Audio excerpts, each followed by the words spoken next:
All right, guys, just a quick update video on the IT490. Not much progress, but I managed to just take a moment and stick some of the bits on here so we can take a look at her. And I gotta say, man, this is a big bike. I mean, this seat height is nosebleed.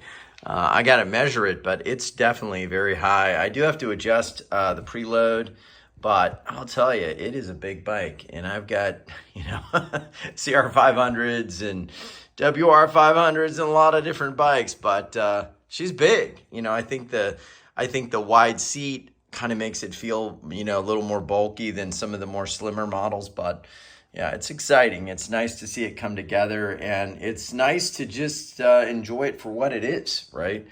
You're going to have an air-cooled drum brake bike, but yeah, it's just cool as hell. So getting some things going here. Just wanted to share with you guys little by little.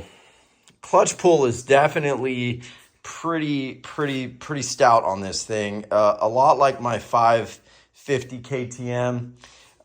Maybe more like the 500 KTM, but interestingly, compared to the WR500, which I believe has the stock springs, this is probably twice as hard a clutch pull. So Yamaha at some point, in the 80s or just in the early 90s, figured out a way to get the clutch pull a little softer and, still get full engagement. So yeah, she's getting there. This is the side where we've had, unfortunately, a little bit of a leak, so I have that boot kind of janked up, and we've got new front brake pads, everything.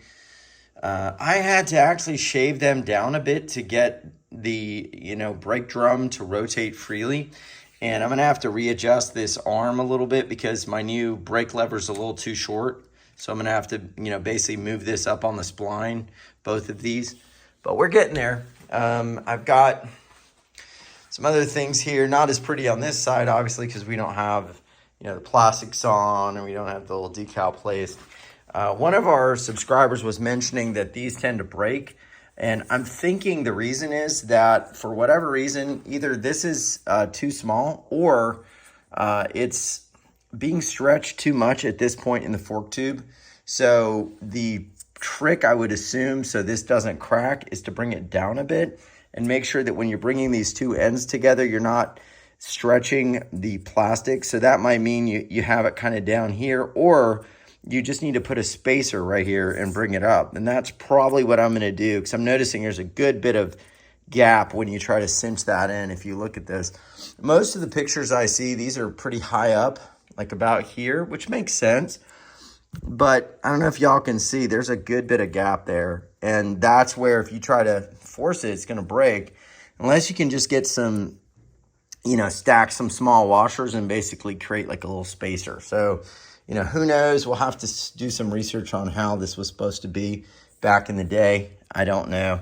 And of course, even some of the factory photos, they'll install stuff for these photo shoots, but it may not be accurate. And that's how you see a lot of variation between what showed up in the production floor or the showroom floor versus what was, in the studio photos. So who knows? We'll figure that out. At least we can still get the part. But yeah, she's looking good. I'm super excited. Always super excited, man. But pretty awesome stuff. This is the new Clark tank, and I will say, I think they changed the color, and they definitely changed the manufacturing. The other version I have, I had a lot of kind of like production marks here, some blemishes, etc. But this newer one looks a lot better. The color's a lot more of this sky blue versus kind of like a grayish blue that I saw with the other ones. So it's definitely getting there. And yeah, everything's looking good. Would you look at it? You just can't stop looking at it. I'm so glad I refinished these. They look awesome.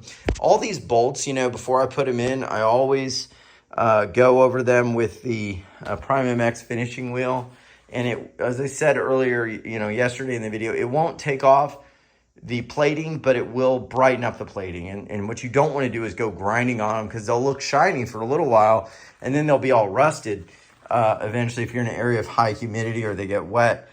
Same here, I just use the finishing wheel just to kind of get a little coat back and a little brightness on these. So it's looking pretty good. So guys, that's going to wrap it up. I just thought I'd share with y'all. I'm pretty proud of her. Definitely fun to look at and enjoy. And she's getting there. So hopefully next time I shoot a video, I'll have some more big updates and we can get her going. As I said, if anybody has a YZ490 pipe 8283 or an extra IT 490 pipe 8283, I want to do the wrench report mods, but I want to leave the stock pipe. The wrench report mods are supposed to increase the mid to top and, you know, make it run a little more like a YZ in that area, but not lose the lower end. And the way I understand that is with the IT490 mod in the wrench report, basically you're taking off, I think, about 10 millimeters from the head pipe. It's a very common mod. They have that on all the wrench reports. I'm like, why did you just do it in the first place? But that one seems to have no apparent, you know, bottom loss. I want to try it, but I kind of don't want to jank up a stock pipe. The YZ pipe mod requires a couple little additions to it. Like adding a little section and then taking some off. But that one probably drops your bottom a little and gives you more on top. So we'll see. I'd like to have an extra to just try, but we'll get there. So yeah, super excited. Definitely happy with how this is coming out. This may be one of my nicer restorations. I mean, it's really coming out really nice. So I'll keep y'all posted. Thanks for watching, and we'll see you on the next one. And if you like this kind of content and you want to see this old girl blasting around, we'll get some chest cam videos and stuff. Hit like and subscribe.